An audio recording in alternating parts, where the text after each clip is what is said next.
Dan Rameses, ayah Tutmose, pada saat Tutmose IV berkhianat, salah satunya dicatat sebagai pengkhianatan dengan menikahi perempuan Kush.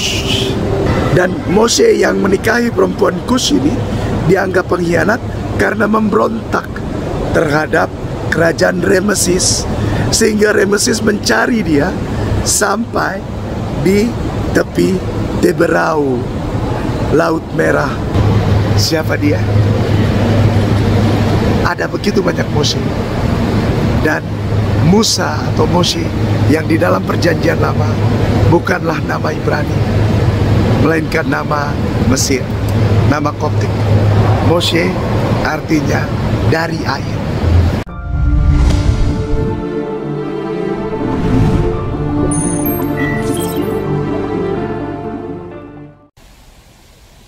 Bismillahirrahmanirrahim. Assalamualaikum warahmatullahi wabarakatuh.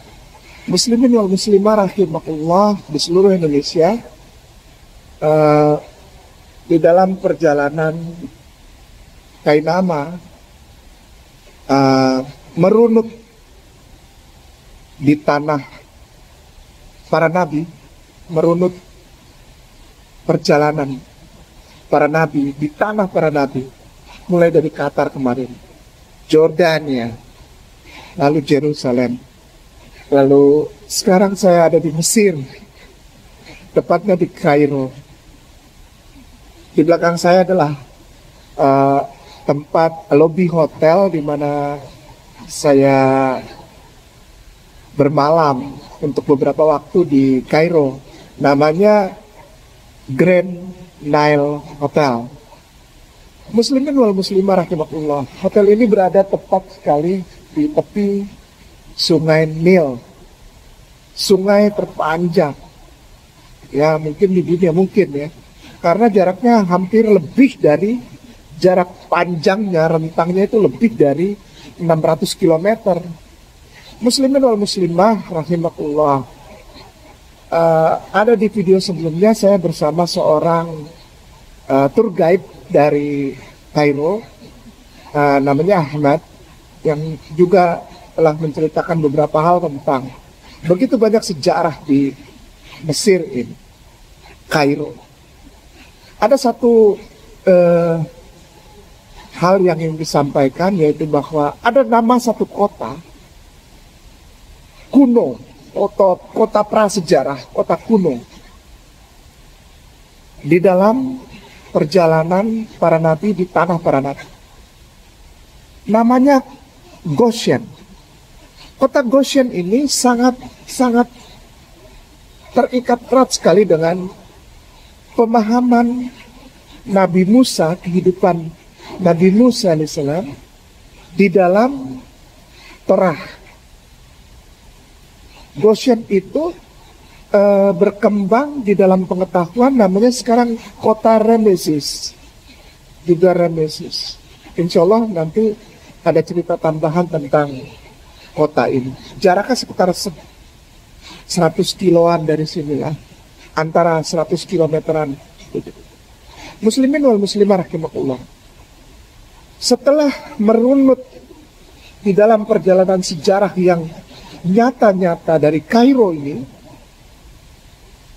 ternyata Nabi Musa alaihissalam itu tidak pernah berbahasa Ibrani.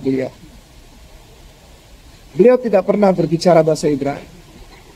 Nanti di kemudian hari setelah perjalanan keluar dari Mesir bersama Bani Israel, lalu masuk ke tanah Kanaan, beberapa saat lamanya terjadi interaksi dengan masyarakat yang ada di tanah Yudea Galilea, baru beliau bersama keturunannya Yoshua bin Nun dan keturunannya berbicara bahasa Ibrani. Oleh sebab itu Nabi Musa alaihissalam ketika dilahirkan lalu dilarungkan di Sungai Nil oleh ibundanya dan dijagai oleh kakak beliau namanya Nabiyah Miriam, mengikuti, lalu diambil oleh keluarga istana Firaun. Ya, ada yang menceritakan bahwa ini putrinya di dalam kitab Torah, sementara di dalam Al-Quran itu ada versi lain. Beliau sejak bayi hingga umur antara 36 sampai 40 tahun berbicara bahasa tua, bahasa Koptik kuno, bahasa Mesir kuno. Ya, bahasa Mesir kuno. Jadi sebelah barat daya, barat laut dari tanah Yudea Galilea, ya. Barat daya, barat laut itu ada bahasa Koptik kuno, apalagi untuk di kerajaan Koptik kuno yang dekat dengan bahasa Arab. Sehingga ketika beliau bertemu dengan Syuaib, Nabi Syuaib alaihissalam yang dikenal sebagai Yitro, maka beliau sudah tidak asing berbicara bahasa itu, bahasa Arab. Muslimin wal muslimah rahimakumullah. Sejarah di Kairo membuktikan bahwa keberadaan tatanan iman monoteisme yang diturunkan Allah Subhanahu wa taala kepada Moshe Rabbeinu atau Nabi Musa alaihissalam tidak ada hubungannya dengan kekristenan. Kekristenan gak ada hubungannya dengan itu. Jangan mengaku-ngaku, tidak ada. Nama Tuhannya pun pada saat beliau menyebutkan itu adalah nama yang beliau kenal dari Jitro, mertua beliau. Mertua beliau yang pertama kali memasukkan nama Tuhan sesembahan Jitro. Karena ketika Nabi Musa alaihissalam keluar pertama lari dari Mesir ini setelah membunuh seorang officer, seorang tentara Mesir karena menghina dan menganiaya saudara sebangsanya, beliau lari. Setelah membunuh orang itu dia lari, maka konsep ketuhanan belum ada di dalam pemahamannya. Muslimin wal muslimah rahimakumullah. Kita sambung. Setelah beliau yang mulia, yang kita sama-sama muliakan sebagai Nabi Allah, namanya Moshe Rabbeinu atau Nabi Musa alaihissalam, atau yang juga yang dikenal sebagai Moses, lari dari Mesir ini karena telah membunuh seorang officer, seorang tentara dari Mesir yang menganiaya saudaranya sebangsa, bangsa Ibrani. Takut dia, dan Fir'aun telah Farao telah mengetahui bahwa ini orang membunuh. Cari gitu, beliau lari dari Mesir dan ke tanah Midian, disebutnya tanah Midian. Sudah jelas lah, semua orang sudah tahu Midian ini Arab, keturunan dari disebutkan sebagai keturunan dari Keturah. Ayolah, Arab ini. Ketika tiba dia dari Mesir, apakah dia berbicara bahasa Ibrani? Tidak. Moses atau Musa belum ada konsep bahasa Ibrani di dalam kepalanya, karena dari usia 0 sampai dengan antara 36 sampai 40 tahun beliau hidup di istana. Bahasanya Koptik kuno. Bahkan ada di sini barusan orang bilang, orang Mesir, kita ngobrol-ngobrol, ada pengaruh bahasa Ugarit. Sekali lagi, ada pengaruh bahasa Ugarit, bahasa barat daya Yudea, pokoknya ke arah barat, bagian bahasa dari daerah barat Yudea Galilea, Ugarit. Dan bahasa Ugarit, bahasa Koptik kuno itu dekatnya dengan bahasa Arab. Sehingga ketika beliau pertama kali Nabi Musa alaihissalam bertemu dengan Jitro atau Syuaib itu Nabi Syuaib alaihissalam. Orang Kristen nggak tahu apa-apa, bilang itu Jitro. Come on, di sini bilang. Bahkan orang Koptik di sini bilang, orang Koptik Church bilang, Jitro itu nama lain untuk Syuaib. Orang Kristen Indonesia nggak tahu apa-apa, udah nggak tahu apa-apa. Pendeta lah, ahli teologi nggak tahu apa-apa, udah. Jitro atau Syuaib ini berbicara dalam bahasa Arab karena beliau adalah imam Midian, imam Kohen. Midianite. Pertama kali ngobrol, Musa berbahasa Ibrani? Tidak. Dia sudah terbiasa dengan bahasa Ugarit dan logat-logat Arab. Ngobrol. Lalu tinggal bersama Nabi Shu'aib, lalu atau disebut juga Jitro, dan menikahi putri beliau, punya anak Gerson. Anak putri beliau namanya Zipora, kan gitu. Dalam perjalanan waktu, memahami pemahaman konsep ketuhanan monoteisme, itu semua pengajaran awalnya itu dari Yitro, dari Nabi Shu'aib alaihissalam. Sehingga ketika beliau Nabi Musa melihat turun Uriel atau malaikat Allah yang dalam bentuk api, lalu ada di semak-semak itu, ya, disebut Uriel, api, ya, malaikat, bukan Allah, malaikat yang membawa pesan Allah kepada Nabi Musa dalam bentuk api di semak-semak. Konsep itu masuk, konsep itu klik, masuk. Konsep yang dipahamkan dari Yitro, konsep monoteisme Ismail. Muslimin wal muslimah rahimakumullah. Nabi Musa alaihissalam, Moshe Rabbeinu, Moses, dari mulai kitab Keluaran pasal 12, 13, terus sampai 18, bahkan puncaknya adalah di kitab Keluaran pasal 18, setelah di pasal 17-nya itu ada tentang mata air, lalu 11 itu tentang pengeluaran dari Mesir, 12, 13, 14, pasal 13, 14, 15, 16, sampai 17 ada Elim, ada mata air, ada 7 mata air, ada 12 mata air, ada 70 pohon kurma. Lalu di 18-nya dinyatakan, di kitab Keluaran pasal 18 itu dinyatakan bahwa Jitro atau Shu'aib yang mengajarkan konsep monoteisme ketuhanan, memperkenalkan pertama kali kepada Moshe Rabbeinu dan kepada Bani Israel lainnya. Begitu. Muslimin wal muslimah rahimakumullah. Nama Tuhan yang pertama kali dikenal oleh Nabi Musa alaihissalam atau Moses, dia dengar dari mulut ucapan Nabi Shu'aib alaihissalam, Jitro mertuanya. Muslimin wal muslimah rahimakumullah. Dari Kairo, dan perjalanan ngobrol bersama orang-orang Koptik yang tidak mau direkam. Tapi saya juga dapat masukannya dari Ahmad kemarin itu. Di bawah saya. Kalau nggak ada, nggak ada. Muslimin wal muslimah rahimakumullah, mari kita sampaikan kepada saudara kita Kristen bahwa pemahaman konsep iman monoteisme pertama Musa didapat dari orang Arab, dari keturunan Ismail. Keturunan Ismail, Kristen tidak ada sama sekali hubungannya dengan Musa. Tidak ada, Kristen tidak ada hubungannya.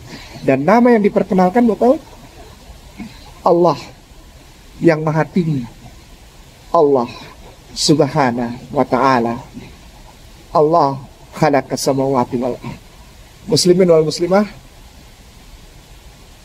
inna lillahi wa inna ilaihi raji'un. Assalamualaikum warahmatullahi wabarakatuh.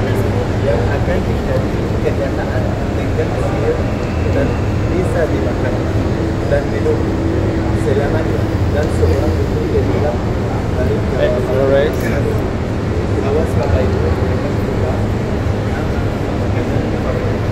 karena dalam kitab tulis kita akan apa saja makanan harus makan bisa makanan sekarang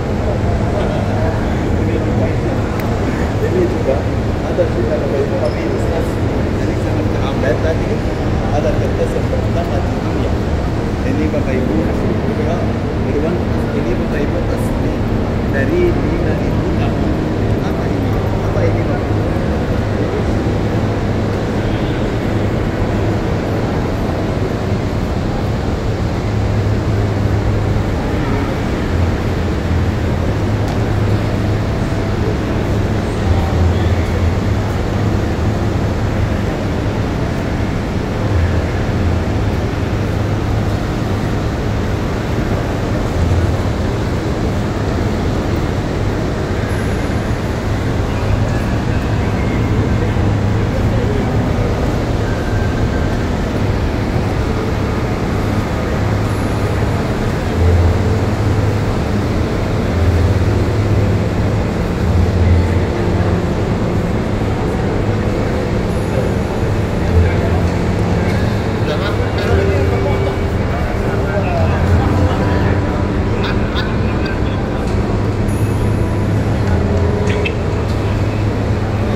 biasa, Masya Allah, kita diberitahukan bahwa Al-Quran benar.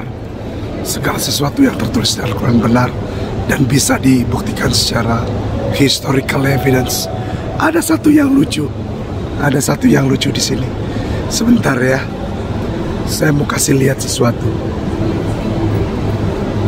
Sebentar, ada satu phrase yang lucu, satu kalimat lucu.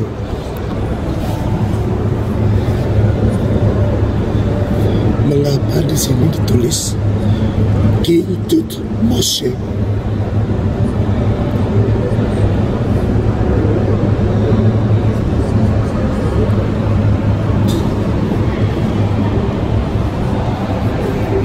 Ada 3 Moshe di bawah. Kalau kita masuk ke museum ini, maka ada 3 Moshe. Ada 3 Moshe. Moshe 1, Tut Moshe 1, Tut Moshe 2, dan Tut Moshe 3. Sedangkan di bawah ada keterangan bahwa Moshe itu ada 4. Moshe itu ada 4. Dan yang keempat dianggap pengkhianat, hilang dari catatan Mesir. Nah, ini yang perlu kita cermati ya. Pelan-pelan kita berpindah ke arah ini ya, supaya ini salah satu contoh petinya. Maaf suara saya serak karena kemarin dari Alexandria. Begini muslimin wal muslimah rahimakumullah, Ayah Sofia YouTube channel. Ada 4 Moshe seharusnya. Tut Moshe 1, Tut Moshe 2, Tut Moshe 3, Tut Moshe 4. Di zaman Rameses, di bawah ada tulisan di bawah nih. Jadi kita tidak boleh video, tidak boleh foto di ruangan mumi, tidak boleh. Di ruangan mumi Rameses ada keturunannya namanya Tut Moshe. Tut Moshe itu jadi raja semua. Tut Moshe 1, Tut Moshe 2, Tut Moshe 3. Nah, Tut Moshe 4 ini tidak jadi. Kenapa? Karena disebutkan Tut Moshe 4 ini berkhianat. Tut Moshe 4 berkhianat. Dan Rameses, ayah Tut Moshe, pada saat Tut Moshe 4 berkhianat, salah satunya dicatat sebagai pengkhianatan dengan menikahi perempuan Kush. Sekali lagi, Moshe menikahi perempuan Kush, Ethiopia. Dan Moshe yang menikahi perempuan Kush ini dianggap pengkhianat karena memberontak terhadap kerajaan Rameses, sehingga Rameses mencari dia sampai di tepi Teberau, Laut Merah. Ya, ini hubungannya dengan siapa? Saya di bawah tadi tidak bisa, sayangnya tidak boleh. Ketat sekali penjagaannya. Tidak bisa ada ambil foto, apalagi video tidak boleh. Jadi hal-hal seperti ini, historical evidence membuktikan bahwa, contohnya ini sarkofagus, ini peti. Dia, saya, oke gini. Oke, ini peti. Salah satu sarkofagus Pharaoh atau Fir'aun. Muslimin wal muslimah rahimakumullah.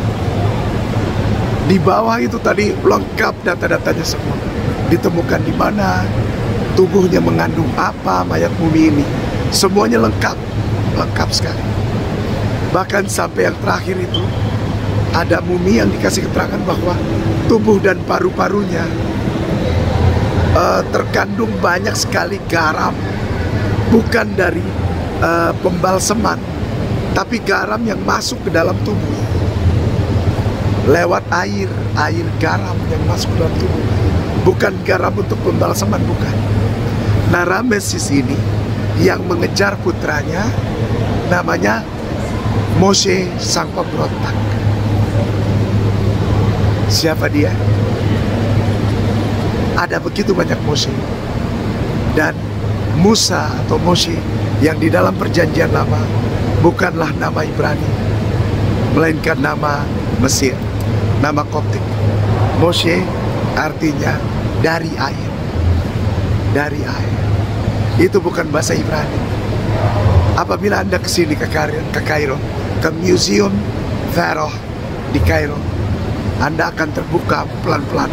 Ada dibuka pelan-pelan tentang pemahaman kisah kebenaran tentang Musa ada di dalam Al-Quran.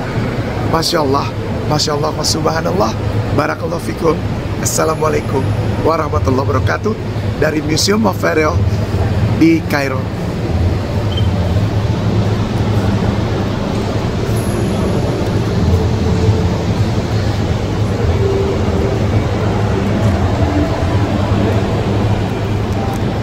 Bismillahirrahmanirrahim. Assalamualaikum warahmatullahi wabarakatuh. Ini batu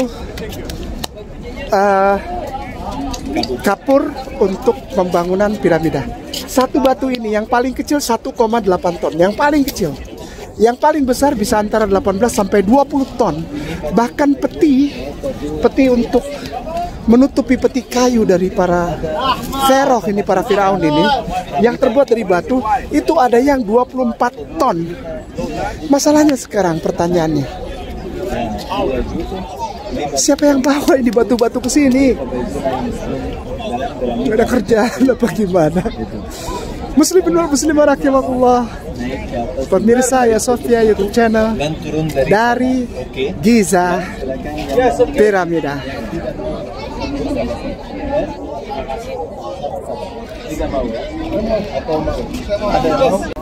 Bismillahirrahmanirrahim. Assalamualaikum warahmatullahi wabarakatuh. Di Giza Piramida ada kurang lebih 118 piramida ternyata di dalam seluruh jazirah Mesir.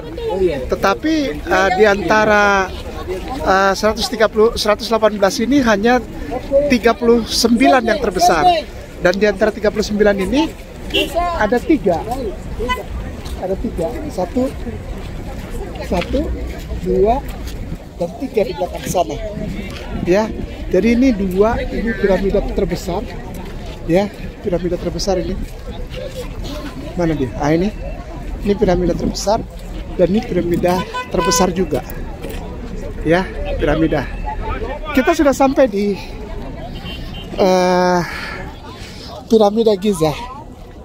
Piramida Giza ini isinya itu selain daripada jenazah mayat-mayat para raja King Tut itu, Tutankhamen dan Sufu, King Sufu dan sebagainya lah, raja-raja mereka. Ini juga diperkirakan dah harta sehingga banyak sekali dijarah orang. Piramida ini banyak dijarah dari sejak zaman pendudukan Prancis, ya, terutama Inggris itu datang ke sini juga. Lalu apa hubungannya dengan kristologi piramida? Ada hubungannya piramida dengan kristologi kita. Piramida adalah lambang, perhatikan baik-baik, segitiga. Piramid itu segitiga ya. Jadi membentuk bangun segitiga. Lihat gambar $1 Amerika. Di balik ada gambar piramida. Tapi di atasnya apa? Di atasnya tidak menyambung. Di atasnya putus, puncaknya putus. Ya. Di gambar $1 Amerika. Lalu di atas puncaknya itu gambar apa? Mata satu. Dan mereka percaya bahwa ini adalah penyembahan kepada Ra. Penyembahan kepada Ra. Ra itu siapa? Dewa matahari. Dewa matahari di dalam Yunani Koine, agama Romawi kuno, siapa? Sol. Dies natalis solis invictum Deo. Ra, Sol, Mitras. Lahirnya 25 Desember. Kembali kepada Anda, muslimin wal muslimah rahimakumullah. Sebetulnya ini tempat suci agama saudara kita Kristen. Barakallahu fikum. Assalamualaikum warahmatullahi wabarakatuh. よそこらからはすべてのものも誰が作ったか誰で